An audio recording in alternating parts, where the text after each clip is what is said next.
Well, coasters, today I've got the pleasure to have a chat with JD, who's the manager for Elete Mining, Elete Mining on the coast.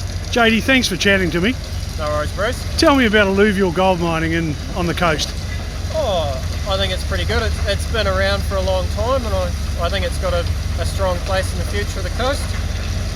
You know, alluvial gold mining back in the 1800s paid for a lot of the country's bills when it, helped develop New Zealand, and I think there's a chance that it can help pull us out of this next crisis we're coming into. We're going to need it, aren't we? Yeah.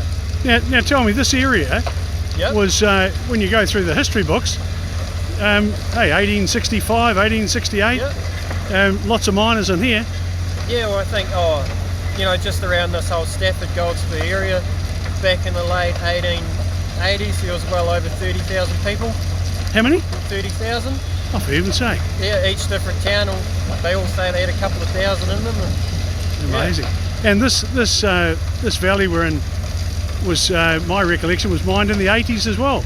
Yeah, so there was miners in here in the 80s, and then the 90s, and then the early 2000s, and then, we come in here in the late 2010s. So with a fair wind, how long will you be here? We got, anywhere, the price could crash tomorrow and we could be out by the end of the week. But we're all like that. Yeah. But there'll be a couple of years left here. Just in this piece alone? Yeah, hopefully. And what about when the trees come down?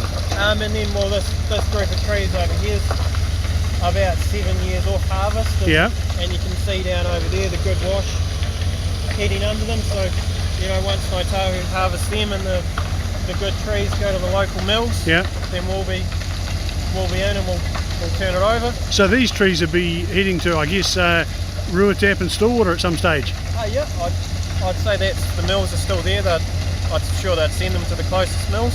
Now, look, over the years the mining sector's received a lot of criticism over restoration. Yep. How do you do it here?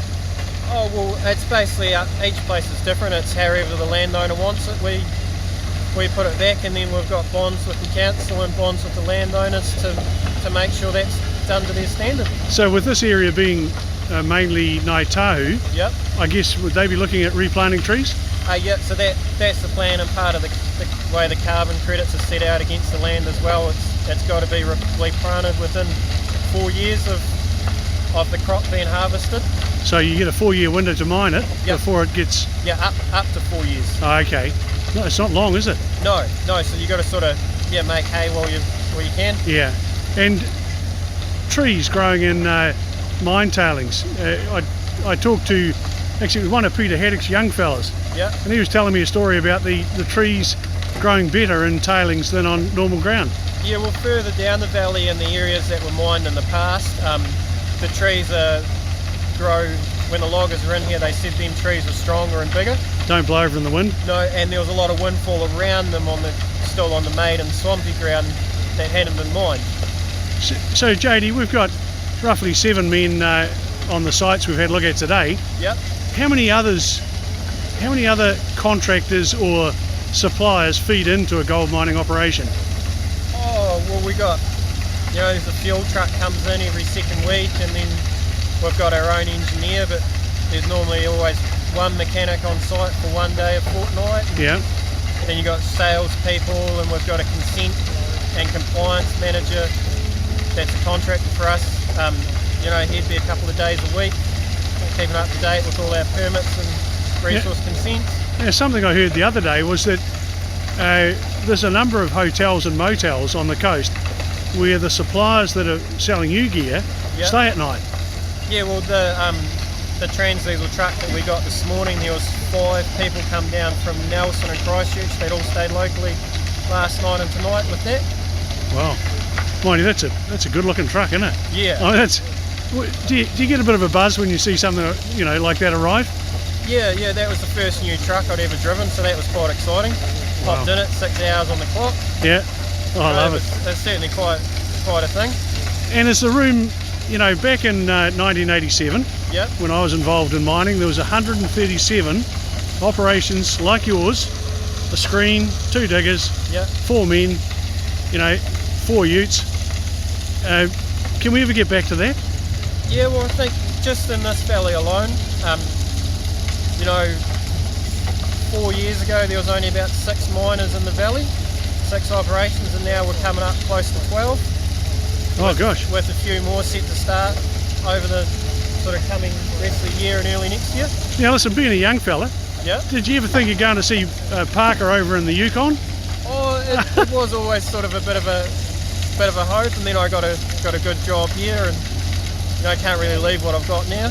You know, someone said to me the other day that Smithy, you don't have to worry about it. We've got our own Parker. You better go up the back of Stafford and see him, and I'm here. Oh, I don't know about that. Well, that's what he said. I think he gets a lot more gold than us. So. I don't know. Well, you know, it's a good area, isn't it? Yeah. Well, look, Coasters, this is JD Van Dissel. He's 28 years old. He's managing 7 staff, $3 or $4 million worth of equipment, and they work from what time in the morning? 6 in the morning. We're on site till 5:30 at night. Do you have a private life? Yeah. Oh, we finish at 4 on a Friday. Everyone's off site by 4 on a Friday. So right. That's always good when that comes around, and then we try not to work Saturdays when we can. And you've got some good coast boys sitting on the machines, I see. That's a big thing. Trying to, you know, local family guys and local family names. Well, look, people that are trustworthy is the big thing. Hard working. Well, look, JD, really appreciate the time you've spent with me today. I'm fascinated. I've got to say, I just love it. Yep. And Coasters, this is a gold mining operation. Looks simple, doesn't it? You know, it looks like it's 5 minutes to put together. Yeah, pretty low impact really in the grand scheme of things. And all we're doing is following an old creek. Yep. Wow. Just reworking some ground. Well, JD, thanks so much. Really appreciate it. And you're welcome. hey, keep those diggers going, man. We'll try. We'll catch you later. Cool. See ya.